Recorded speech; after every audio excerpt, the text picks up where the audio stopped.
விழிப்பட்ட இடம் இன்று ஒளிப்பட்ட சிலையாக இதுதானோ காதல் என்றறிந்தேன் அடி.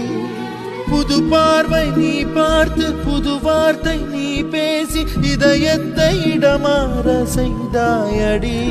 மெல்லிடை கொண்டு நடைகள் போடும் அழகான பெண்ணே, முப்படை கொண்டு என்னை சுற்றி வளைத்தாயடி. என் உறக்கத்தை திருடிச் சென்று உறவாடும் பூவே, உன் சிரிப்புக்குள் சிறை வைக்கிறாய். அட கொஞ்சம் கொஞ்சமாய் என்னை வாட்டினாய், கொஞ்சம் கொஞ்சமாய் என்னை மாற்றினாய், இதயத்தின் மறுபக்கம் நீ காட்டினாய். இனி என்ன சொல்லுவேன் என்று நான் அமுத நஞ்சையும் உண்டு, இனி ரெக்கையின்றியே நான் போவேன் வான் மீதிலே. ஓ சகி, வா சகி.